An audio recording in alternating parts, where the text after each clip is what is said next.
안녕하십니까. 2020 디지털 이코노미 포럼에 오신 여러분을 진심으로 환영합니다. 저는 오늘 진행을 맡은 코리아 스타트업 포럼의 최재영 본부장입니다. Good morning, good afternoon, good evening, wherever you are. Welcome to Digital Economy Forum 2020. My name is Josh Choi, Director of Business Development at Korea Startup Forum. I'm truly honored to be an MC for today's event. 올해로 세 번째를 맞이하는 디지털 이코노미 포럼은 기획재정부가 주최하고 코리아 스타트업 포럼이 주관하는 글로벌 포럼으로서 올해도 전 세계의 다양한 혁신가 및 전문가들을 모시고 디지털 경제의 미래와 다양한 혁신 아이디어와 인사이트를 공유할 예정입니다. The Digital Economy Forum, launched in 2018, is an annual event hosted by the Ministry of Economy and Finance of the Republic of Korea and organized by Korea Startup Forum. The forum is a global discussion platform inviting world-renowned experts and thought leaders to discuss on how to shape the future of the digital economy and share the novel ideas and insights. 전 세계를 강타한 코비드-19으로 인해서 디지털 경제는 이전에 경험하지 못한 아주 큰 변화를 맞이하게 됐는데요. 그래서 올해 디지털 이코노미 포럼은 That is why the Digital Economy Forum this year is held under the theme of Post-Corona Digital Economy, Accelerating the Digital Transformation. We prepared 4 sessions, 2 keynote speakers, as well as special sessions. So we have a full program for you today. And in order to enhance the expertise and the level of discussions this year, we have organized the forum with specialized institutions around the world, and esteemed speakers from Seoul, Boston, Silicon Valley, London, Geneva, Helsinki, and New Delhi will be joining us today. Today's forum is being held at a very special studio in Seoul, the Republica of Korea, but since it's a global forum, we have prepared a simultaneous interpretation into Korean and English. For our audience, I would like to ask you to select your language of choice and join us for this forum. Without further ado, I would like to introduce you the host who is overseeing the economy of the Republic of Korea, who is the Minister Namki of the Ministry of Economy and Finance. Due to social distancing measures in Korea, he has sent us an opening remarks video.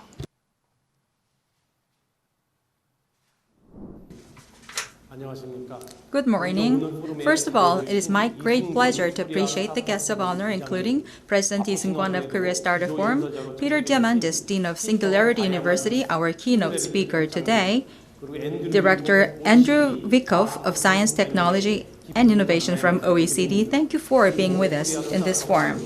My thanks should also go to Korean Startup Forum, the Milk, Alto ES, WHO, ITU, and other organizations whose presence graces our event.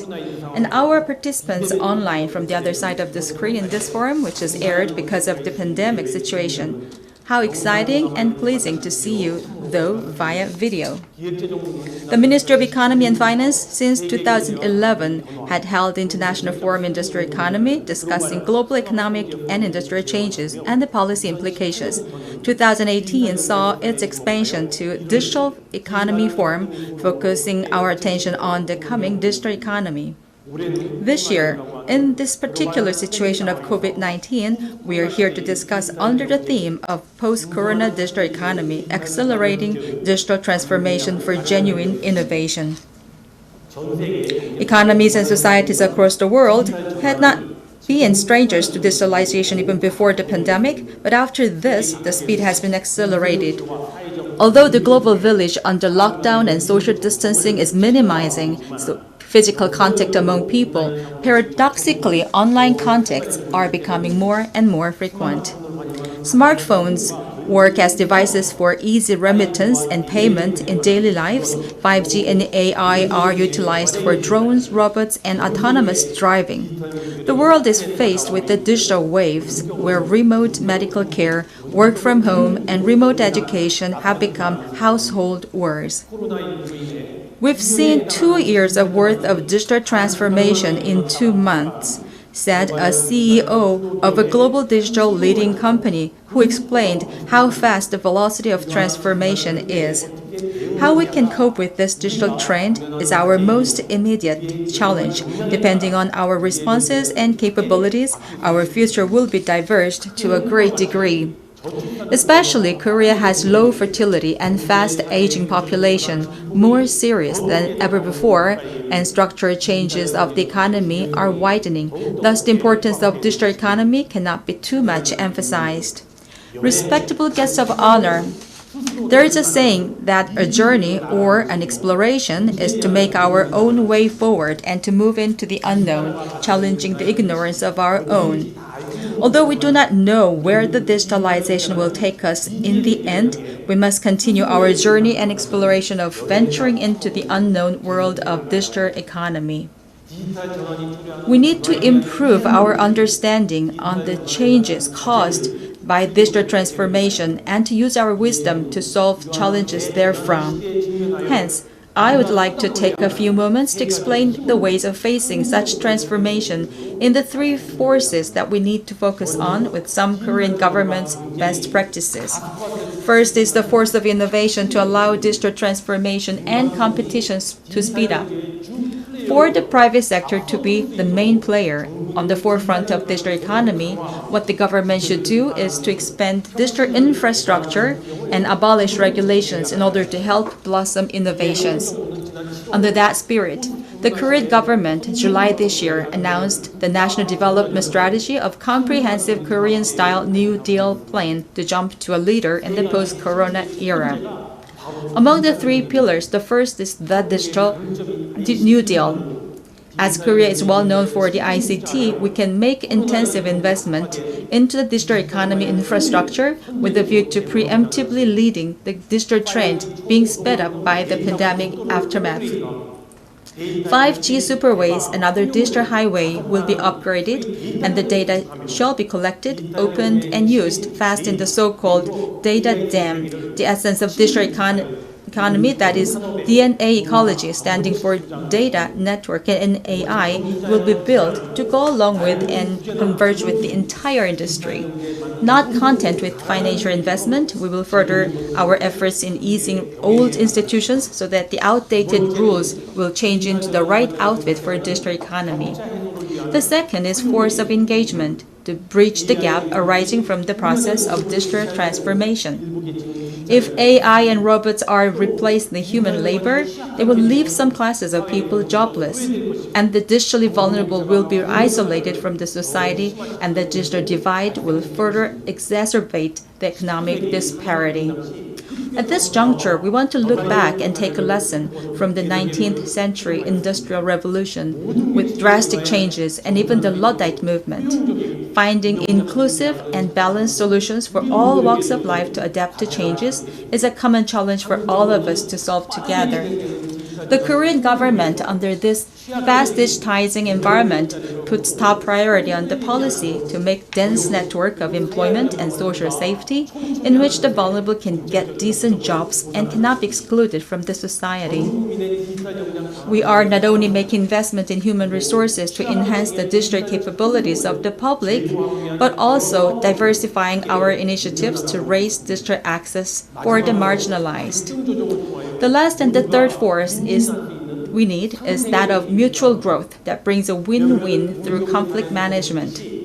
As seen in some sharing economy cases, introduction of new services of digital technology will naturally involve confrontation and conflicts between the existing and new businesses.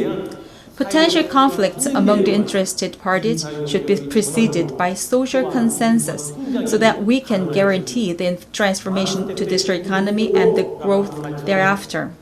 As the saying goes, one step back to move forward. It is indeed a universal wisdom across the world to say that a step back is necessary for making a big move forward. The Korean government, as a mechanism to resolve conflicts in new business areas, has introduced, as we call it, one-step model, which encourages a step back by each party involved and the support by the government in between. Such a mechanism, if successful in accumulating social capital, is expected to play a big catalyst role for the digital economy transformation. Honorable guests, never waste a good crisis, said Winston Churchill once, and we still remember that. And the plague, which swept Europe in the Middle Ages, took the toll of 1/3 of the European population then, But ironically, it also broke down the old feudal system and revved the engine of the Renaissance period. The current COVID-19 pandemic, rampant across the world, can also work as a historical chance to advance the digital innovation depending on our responses. Today's Digital Economy Forum can serve as a valuable venue to explore action plans, and I look forward to hearing collective and valuable wisdom by all the participants. I strongly wish this forum can become a compass to guide the global and Korean economy through the great navigation in this transformation era. Thank you. Yes, thank you very much. So that was the opening remarks by Minister Namki. Thank you very much for your remarks. Now I would like to introduce to you the organizer of today's forum, who is the chairman of Korea Startup Forum and CEO of Viva Republica. Mr. Lee Seunggun will deliver his welcome remarks on the video.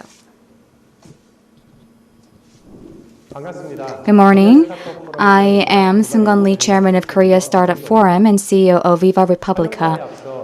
First of all, I have the pleasure to thank Deputy Prime Minister and Minister of Economy and Finance, Namki, for hosting Digital Economy Forum 2020. I also like to thank keynote speakers, Peter Diamandis, the founder of XPrize Foundation, and Andrew Wyckoff, the Director of Science, Technology and Innovation at OECD, as well as global opinion leaders in the field of digital economy and our partners, the Milk, AltoES, the International Telecommunication Union, and World Health Organization. I would also like to welcome all of you from home and abroad to attend this year's Digital Economy Forum, which is being held online. Digital Economy Forum took its first step in 2018 with its focus on innovative companies leading the growth and trends of the global economy and the impact of digital transformation. DF has since served as a global forum, presenting the direction of digital economy where the public and private sectors work together to build an innovative future. The forum has tried to identify the driving force of innovative growth and paid attention to the global unicorn companies that drive economic growth and technological innovation, exploring this ecosystem of digital economy.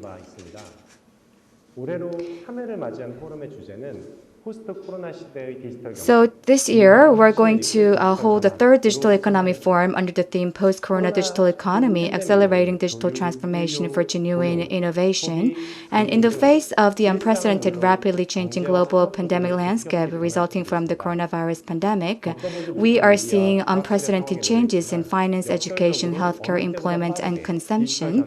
And in these times of an unprecedented crisis and uncertain future, digital transformation is underway faster than ever before. And we are now at an inflection point of the great transformation towards digital economy. This is a new normal era. And this year's forum will include 4 sessions on the topics closely related to our digital lives under the theme of digital transformation. Session 1 will focus on the role of government and its policy implications amid the inevitable digital transformation that is taking place. Session 2 will showcase new user experiences based on hybrid technologies of the media as well as the entertainment industry. Session 3, we will discuss the future of work and jobs, as well as share opinions with different perspectives on the right direction of the healthcare industry, which is hardest hit by the COVID-19. Last but not least, Session 4 will share the best practices as well as the business insights of Korean startups that have successfully turned this COVID-19 crisis into opportunities. The Yuval Harari said in the Financial Times that the storm will pass, but we will inhabit a different life. And in order to overcome the crisis of today, we have to prepare for an innovative future, which will be driven by the digital economy. He emphasized the importance of global solidarity. And other scholars also say the same message. Of course, global cooperation is the key to overcome this crisis. We need cooperation, and as such, we can open up a new future for digital transformation. Once again, I would like to thank all the opinion leaders for joining us today. We hope to draw new insights through today's forum. Once again, thank you very much for attending the third digital forum, and I look forward to your continued interest and support. Thank you very much. Thank you very much. That was President Lee Seunggun of Korea Startup Forum. After hearing the opening remark and the welcoming remark, my expectation on this DEF today is ever growing. Now I'd like to start the forum today without further ado. Our first speaker is as follows. We have invited, with our honor, Mr. Peter Diamandis, innovative enterprise, who is the founder of XPrize and also the Singularity University. His topic is Meta Trends, Future is Faster Than You Think. We'll listen to him for about 30 minutes, and also we have Q&A session for the next 15 minutes. You can ask questions through your windows. Now, without further ado, let's listen to his presentation, please. It's a pleasure to be joining you, albeit digitally. It was in January of 2020 that I wrote a book called The Future is Faster Than You Think. Little did I know how fast the world would be changing. The challenge is that our brains, the 100 billion neurons, 100 trillion synaptic connections that make up everything we've ever felt and known, every thought, our brains evolved on the savannas of Africa hundreds of thousands and millions of years ago. And back then, the world was local and linear. Nothing affected you that was not within a day's walk. The world didn't change decade to decade or century to century or even millennium to millennium. But today, the world is global and exponential. Things are not changing year to year. They're changing month to month. Something happens in China or India, you know about it seconds later. Your computers know about it microseconds later. And all of this is being driven by what we call exponential technologies. The notion that faster, cheaper computers are sort of the bedrock, the foundation upon which sensors, networks, AI, robotics, 3D printing, synthetic biology, AR, VR, blockchain, all of these technologies are transforming and changing and doubling every 12 to 24 months. And if any one of these could change our world, it can, but it's the convergence of 2, 3, or 4 of these that are coming together to reinvent every business model, to reinvent our ecosystems, our lives, how we govern our nations, our families, and how we run our companies. So when I think about how fast the world is changing from exponential technologies, it's the equivalent over the last 10 or 20 years as almost a disruptive asteroid striking the planet. And we look back 65 million years ago, and it was that sort of an asteroid that struck the planet that disrupted life. And the slow, lumbering dinosaurs who were unable to evolve fast enough became extinct. And it was the furry mammals that ultimately, 65 million years later, became us that dominated the planet. So when the environment is changing that fast, it's hypercritical that we as leaders, thought leaders, entrepreneurs need to be agile in our planet. And people have no idea how fast the world is truly changing. And I believe that more now than ever before. Well, in early 2020, this year, there was another asteroid that struck the planet. And that asteroid was the SARS-CoV-2, the COVID-19 pandemic. And that asteroid strike has caused so much rapid change that it truly is disrupting industry after industry after industry. And that's the way that I think about it. You know, COVID-19 has taught the entire world the power of exponentials, something that I've been working on teaching for decades now. So what does exponential growth feel like? What does it even mean? So all of us are linear thinkers. I have 2 9-year-old boys, and they're in a linear phase, as we all are. If you take 30 linear steps, 1, 2, 3, 4, 5, and 30 linear steps, you're 30 meters away. But if I ask you to take 30 exponential steps, where an exponential is a simple doubling, 1, 2, 4, 8, 16, 32, in 30 doublings, you're not 30 meters away. In 30 doublings, you're 1 billion meters away. Put differently, you've gone 26 times around the planet. And it's that difference between linear thinking and exponential growth that's so disruptive. Now, I want to share with you some of the things that I'm working on in the COVID-19 pandemic. One of the companies I'm proud to be co-founder and vice chairman of is COVAX, and this is built one of the top blood antibody ELISA testing for testing as a person has been exposed. We are also in production right now of COV-2 vaccines. We have tested 30 different vaccines in animals, identified 2, and are going into human testing. We hope to have as many as 100 million vaccines by the end of the year. In addition to that, one of the companies I'm very proud to be also co-founder and vice chairman of is a company called Cellularity. I'll tell you more about the incredible co-founder, Bob Haruri. And this is a company that uses stem cells and natural killer cells derived from the human placenta to actually not only fight cancers, but in the innate immune system to detect virally infected cells and destroy them. Now, I share this only because I'm deeply embedded in what's going on in the COVID-19 pandemic and give you that for perspective. So here's the good news on the pandemic, which is on everyone's mind still. It's that this is for the first time ever we are facing what I call a singular enemy, right? Every nation, every human on the planet is facing the same challenge of this specific SARS-CoV-2 virus. And somewhere between 100 million and 200 million scientists, physicians, entrepreneurs, nurses are all taking aim at this singular enemy. And as I'm looking around on science labs and hospitals and physicians' offices, there are thousands, perhaps tens of thousands of experiments ongoing right now that will bring a tsunami of solutions. So I'm clear that we will solve this challenge.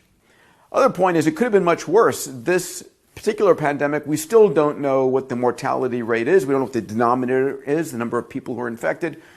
Hopefully it's somewhere below 1%, but it could have been much higher, something like Ebola, 20, 30% mortality rate. The fourth thing I want to point out is that we are transforming and reinventing everything. So if you, your company, what you invest in are focused on really transformation, this is an incredible time to reinvent, to take a leadership position.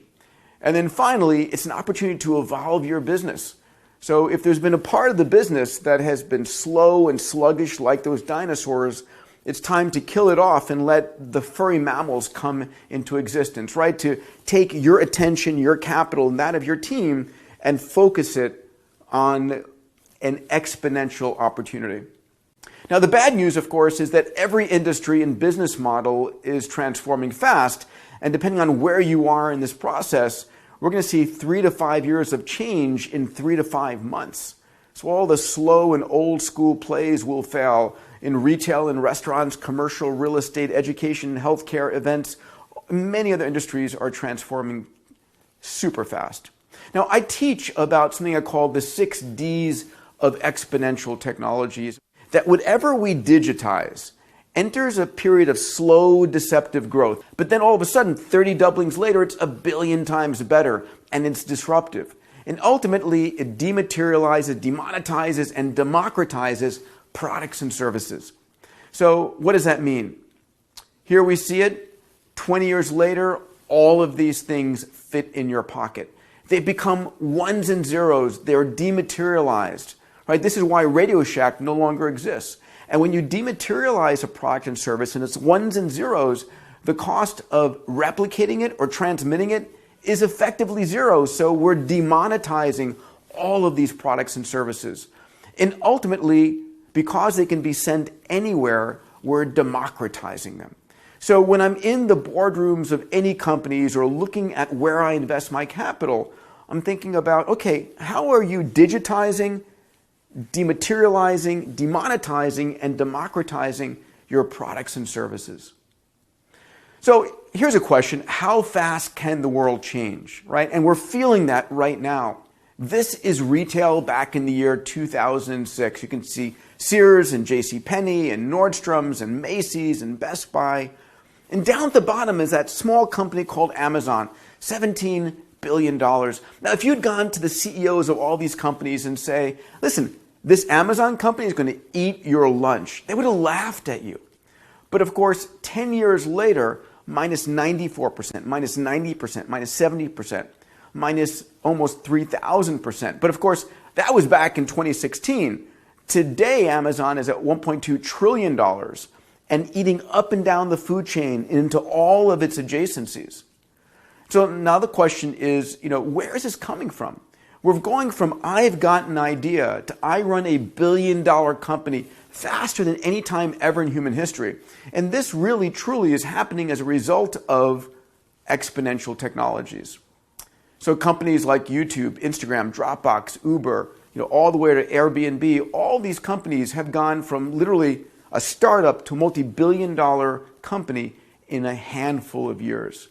Now, this is an eye chart, but I want to show you. On the far left is 2011, on the far right is 2015, and every one of these logos is a unicorn, going from startup to multi-billion-dollar valuation in record time.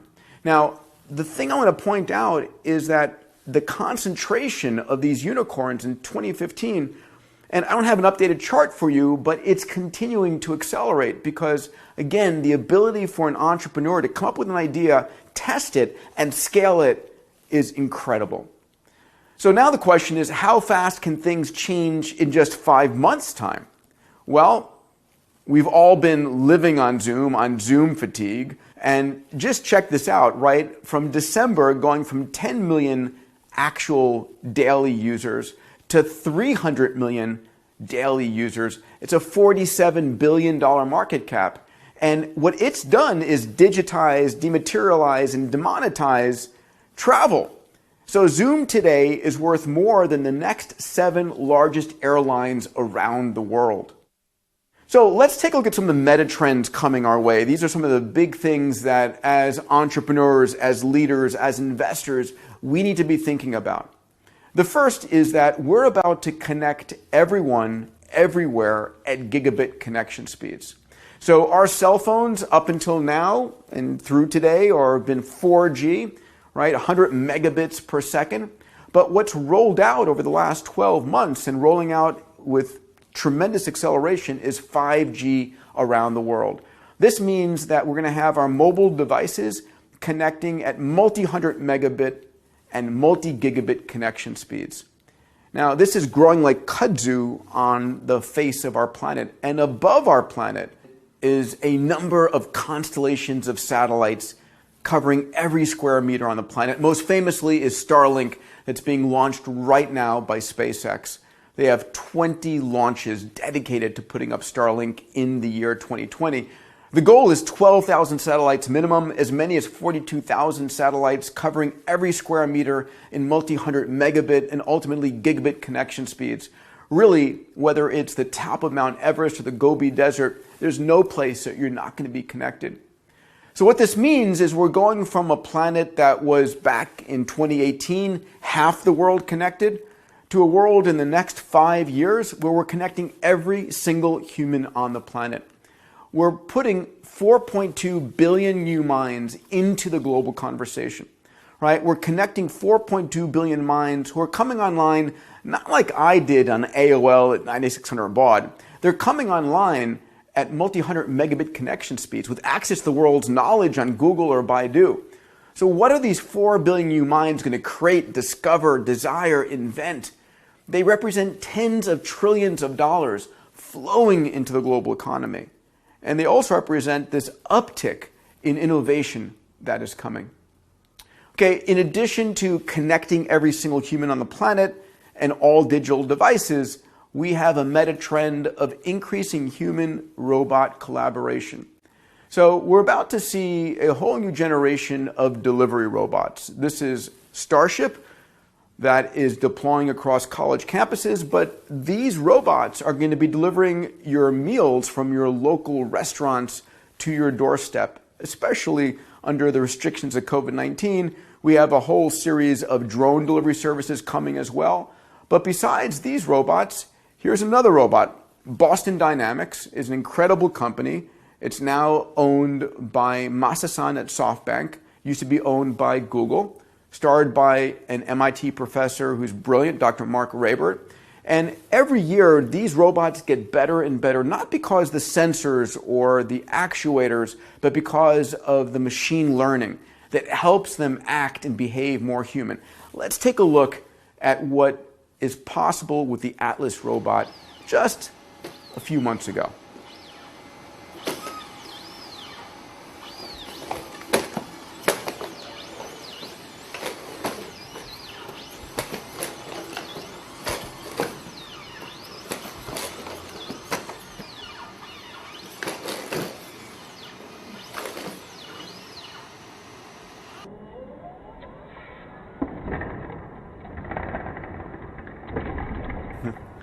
Here's another robotic idea. One of the things that I'm very proud of is to be the founder and executive chairman of the XPrize Foundation. We put up these very large-scale prizes. Well, it was a few years ago that we received a call from the head of innovation and the CEO of All Nippon Airways, ANA, and they asked the question, what would disrupt people getting onto an aluminum tube and flying from New York or LA to Tokyo? Now, the answer we didn't give a pandemic, which has disrupted that. But what about the idea that instead of getting into an airplane and flying the other side of the planet, what if you could actually beam yourself in to a robotic avatar? So imagine in the future, I'm not coming to you digitally like this, but instead there is a robot that looks like me walking around in your offices or in your living room, and I'm able to put on a pair of VR goggles and a haptic suit and inhabit that robot. Come over and shake your hand, come over and look around. If I'm a doctor, I'm able to do a medical exam. If I'm a disaster relief worker, I can go and help someone who needs help. Right? So this is a $10 million XPrize. We have 100 teams around the world from 15 countries competing for this robotic XPrize. All right, let's look at another meta trend, one that I'm passionate about. It's the field of health, biotech, and longevity. And the old saying, someone who has their health has 1,000 dreams.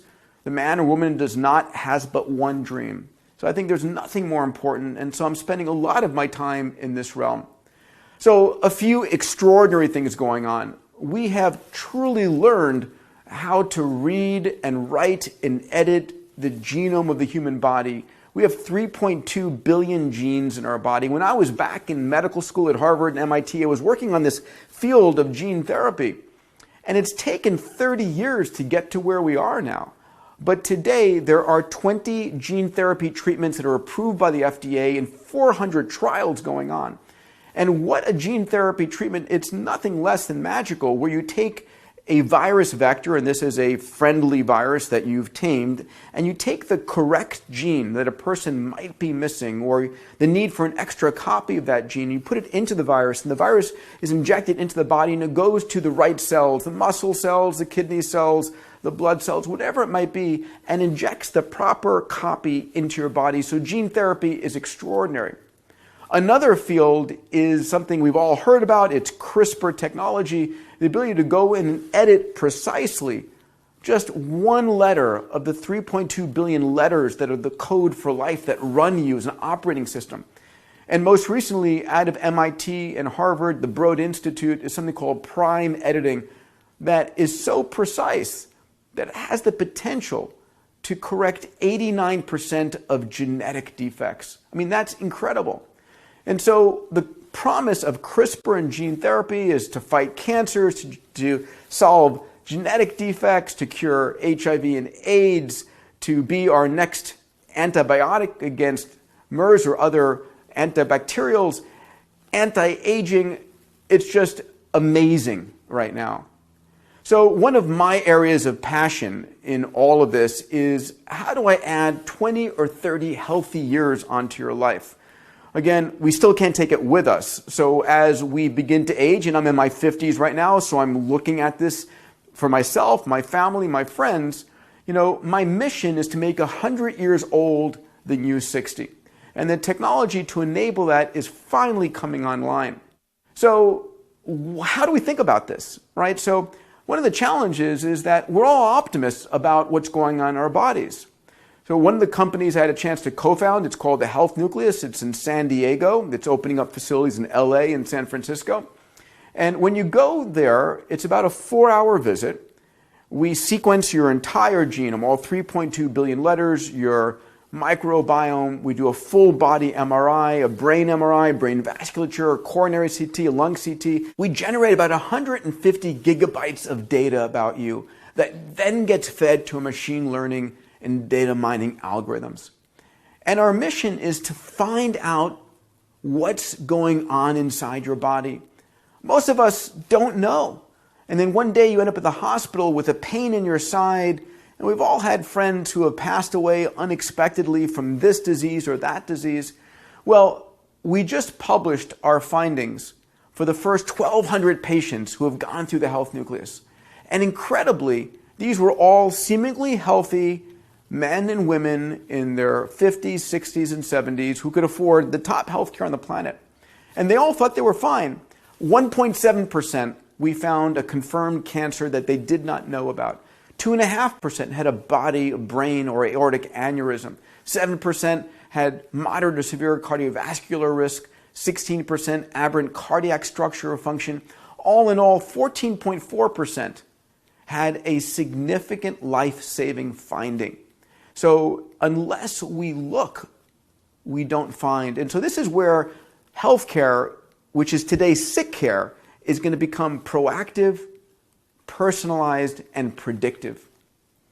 This is another area. Most of us don't realize that when we're born, we have a huge supply of stem cells in our body. And our stem cells are our regenerative engine. These stem cells are going throughout your body looking for damage. When they find damage, they replicate and differentiate into the muscle, the bone, the brain, the cardiac, the kidney, whatever it is to repair that damage. And when we're young, as you can see on this graph, we have lots of stem cells. But as we begin to age, and I want to just point out that line at 30 years old, as we age, the number of stem cells in our body begins to diminish precipitously, where we get 100-fold, 1,000-fold less stem cells than we had at childhood. Now, there's a reason for that. We were never designed as humans to live past age 30.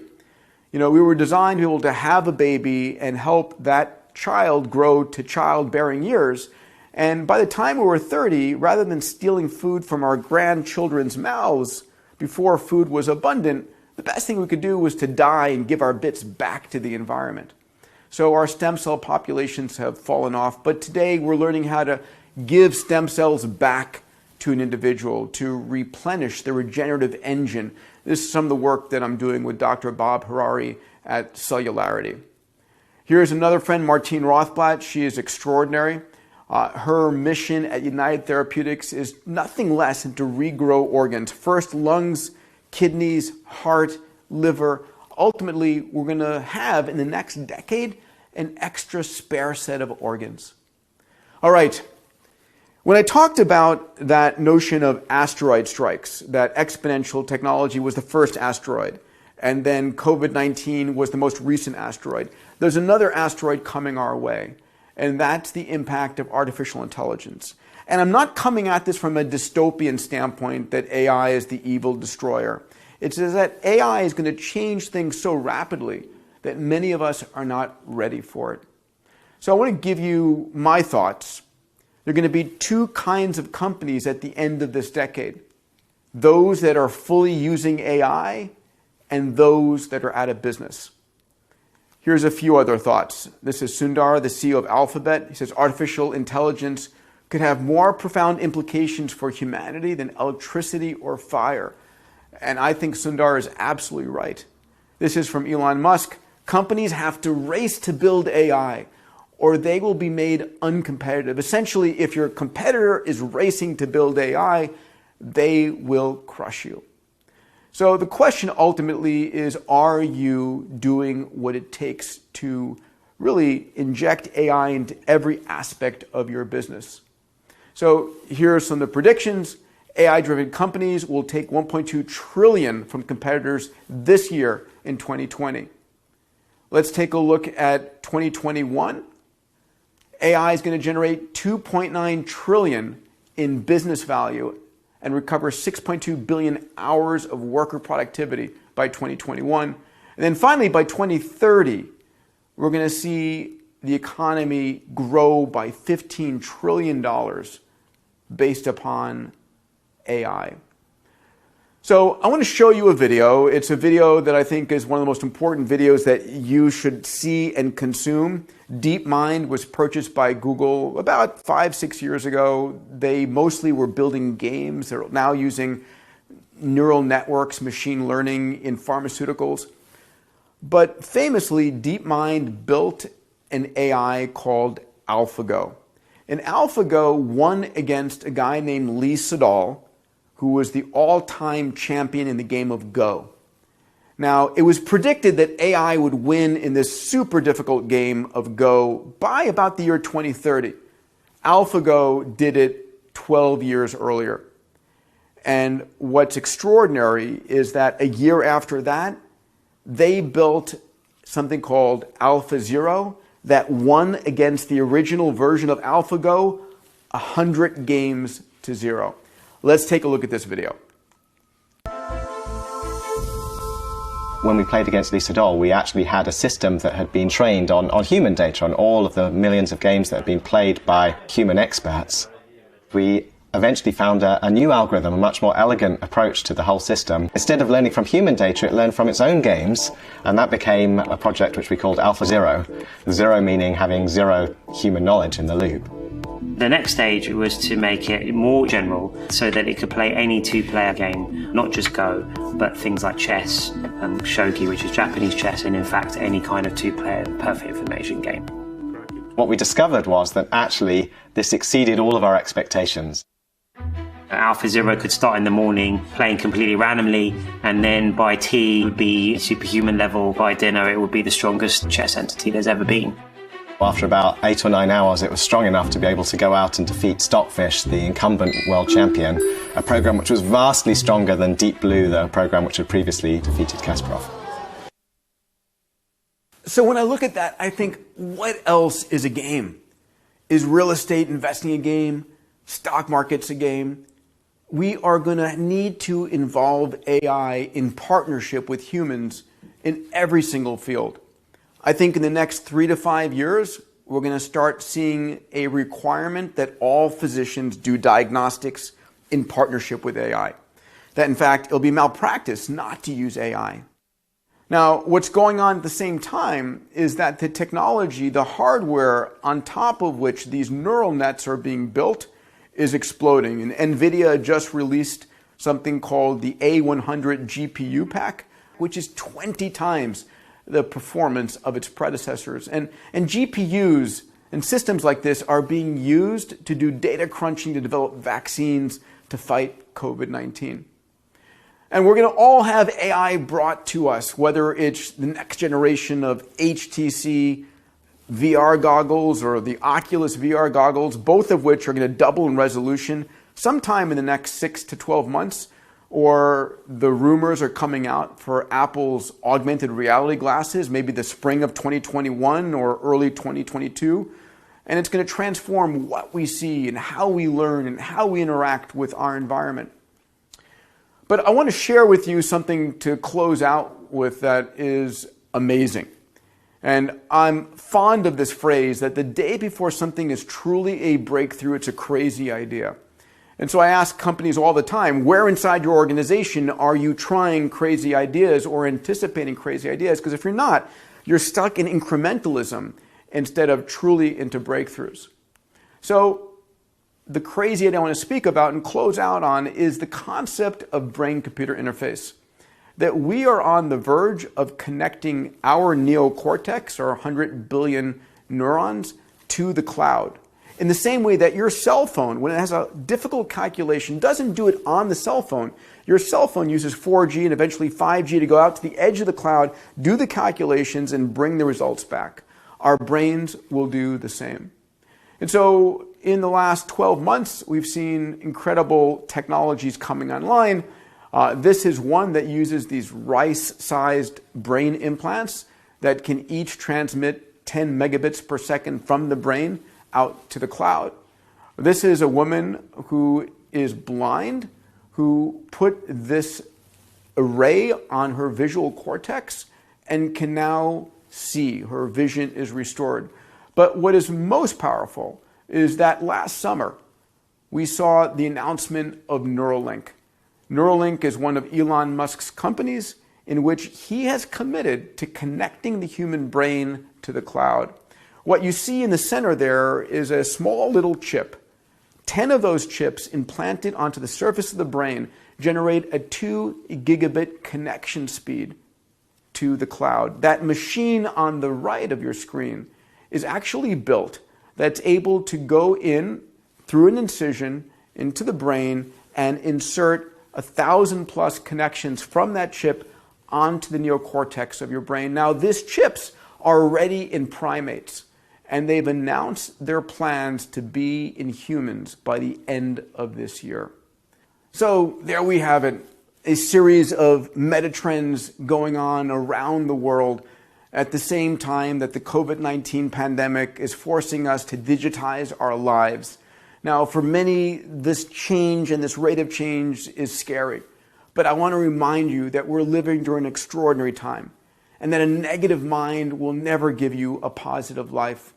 I truly believe that the world's biggest problems, the world's biggest business opportunities, entrepreneurs today more than ever are looking to solve these challenges and these problems.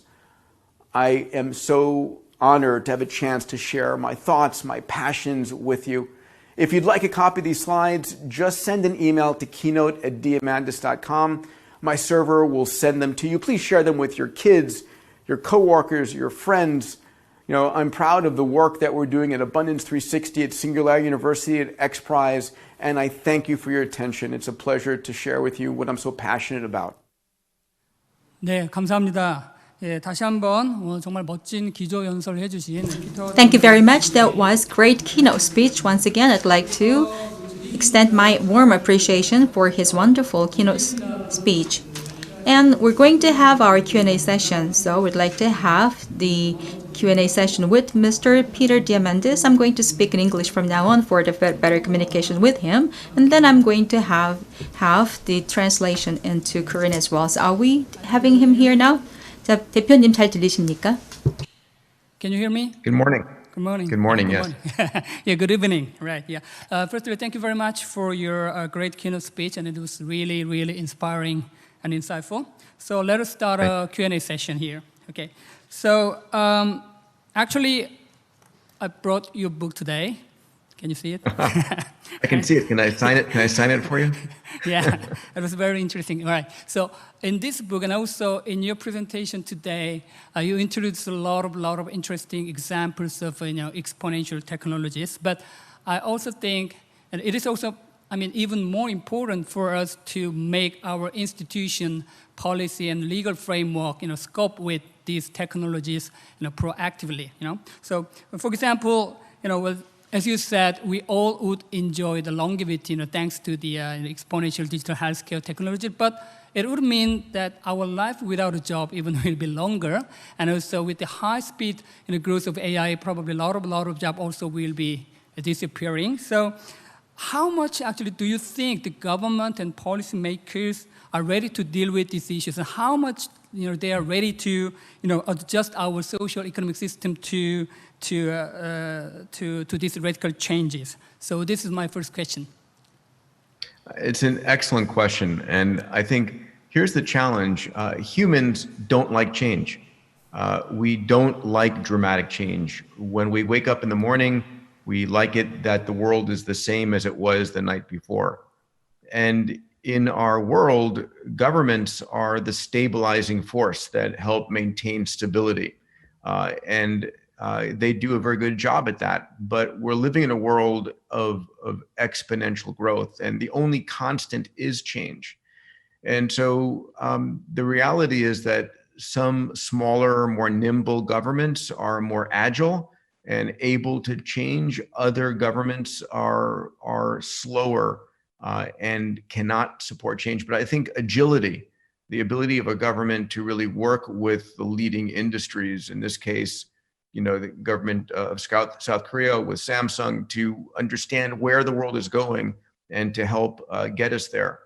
I think another point that you raised is the notion that we're going to be potentially living longer and losing our jobs. And we live in a world where, for many of us, our jobs give us our meaning. And if our jobs are lost to robots or to AI, do we lose the meaning of our life? And these are real issues that we're going to have to deal with. I think in the future, we're going to start to separate work we do to make an income and work we do for personal fulfillment. And I think those are potentially two different areas. And ultimately, what I hope, at least for the next decade, is it's less AI and robots replacing humans, but it's AI and robots partnering with humans to allow us to do more with every minute of our day. Thank you very much for your answer. Well, I think the agile government and agile policymakers is one of the key factors that we have to think about, according to your answer. And also regarding your distinction between income and personal fulfillment, I think probably we would need also different definition between job and work, right? So thank you for your answer. Okay, so the second question, actually there are several questions from the audience regarding the digital divide. So you mentioned that nearly all human population will be connected within a few decades, but still nearly half of the population in the world are not connected at all.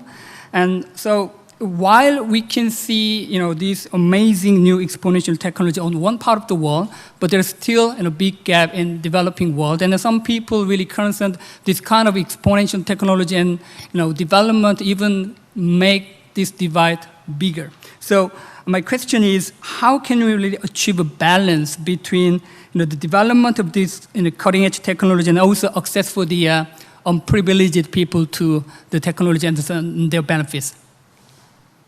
Another really important question, and thank you for the chance to answer it, because it's one of my favorite questions. If you look at history over the last 1,000 years, we can describe the world as the haves and everybody else is the have-nots, right? It was the king and the queen, the emperor, the pharaoh, and everybody else. 99.99% of the people had very little. And even the emperor or the king or the pharaoh had very little compared to us today, but they had the most. So that was the world of the have and the have-nots.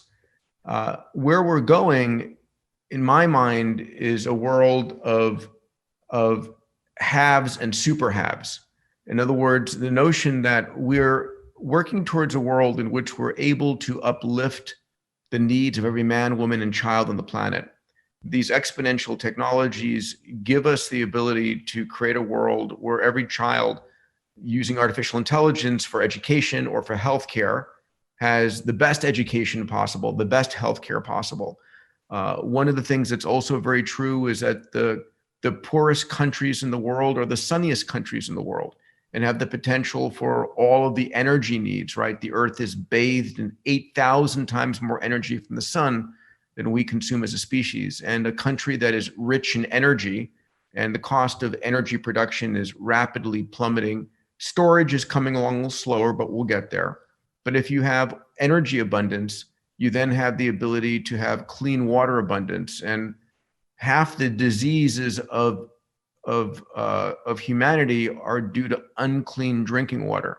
So it's hard for us to remember how difficult it was 100 years ago and how much better we have it today.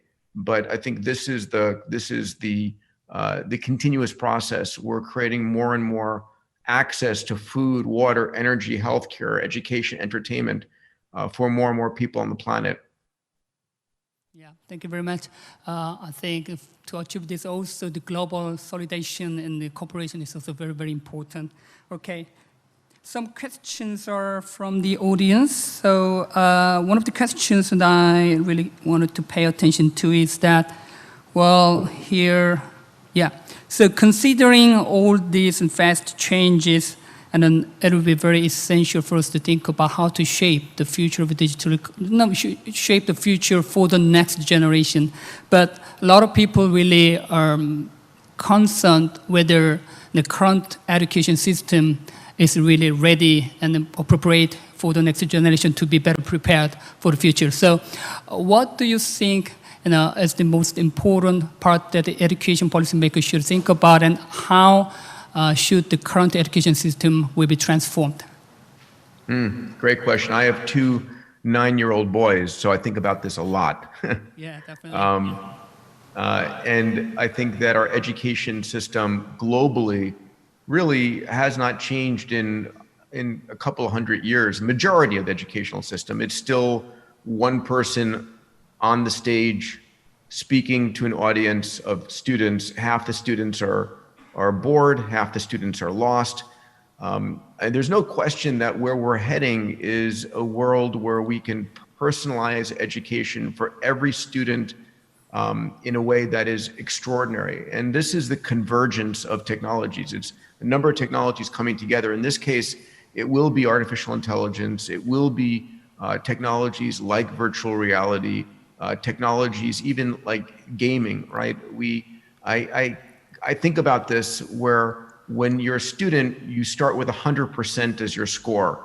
And every time you get something wrong, your score goes down, down, down. If you're in the gaming world, if you're playing a game, you start with 0, and every time you get something right, your score goes up. The human incentives.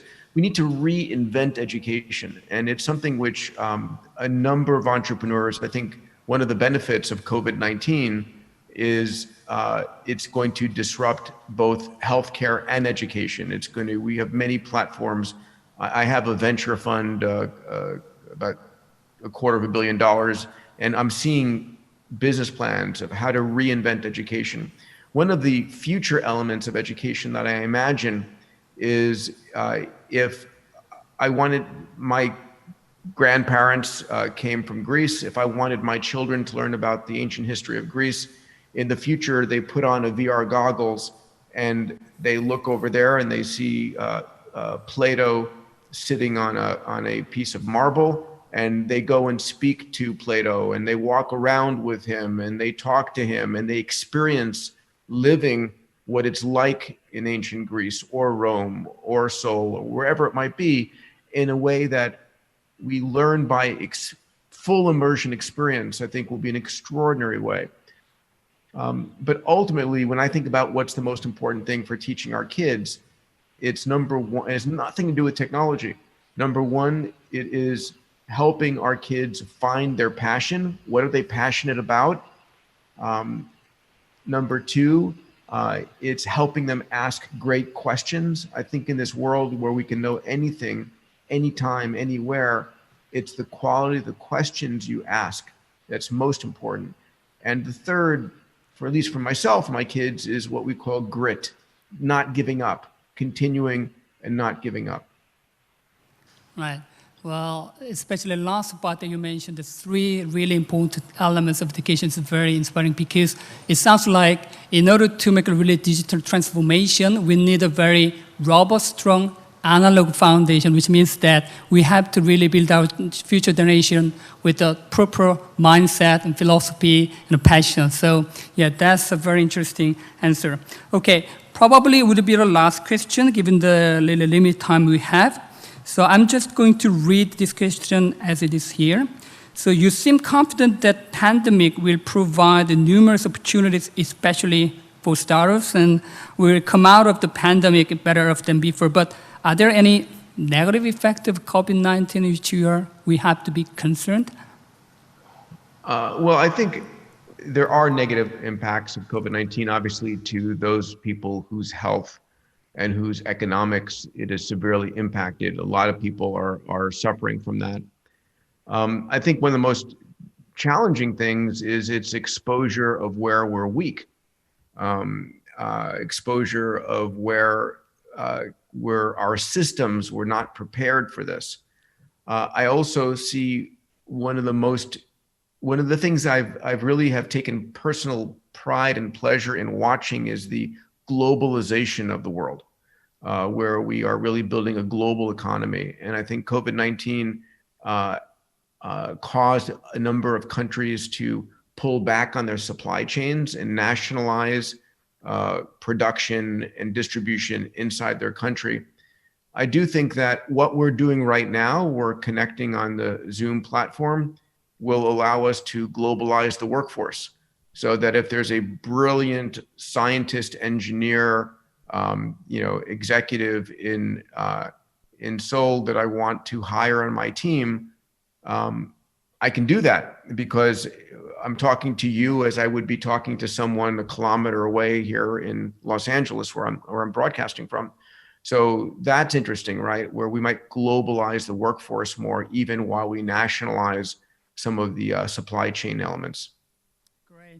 Great. Thank you very much again. So I think we have to finish it now. So thank you again, Peter, for your time and your presentation and all your answers. And then have a good evening. And then we hope we can meet not in virtually, but probably in physically in Korea and somewhere in the future. Is there any last comment you want to do? I look forward to coming and visiting in person, and I wish all of you the best in the event. Please remember that we're living in an extraordinary world, and this is a world in which each of us have more power than the kings and queens, the emperors. We have an extraordinary capabilities to solve problems. And that, for me, this is the most important thing, to incentivize, to inspire and guide people to find and solve problems, because that makes the world a better place. Yeah. Thank you so much. Have a great day. Thank you. Thank you very much. Bye-bye. Thank you. Bye now. 네, 이로써 기조연설과 Q&A를 Thank you so much. That 마치도록 was 하겠습니다. the keynote speech and the Q&A session with Mr. Peter Diamandis. Would like to give our full appreciation to Mr. Peter Diamandis once again. I know that we have a lot of other burning questions. I looked at the list of all the questions. Some of them are related to our sessions in the afternoon, so I'm going to keep them alive in the afternoon. So I keep my promise. It means that you have to stay tuned until the end of the day.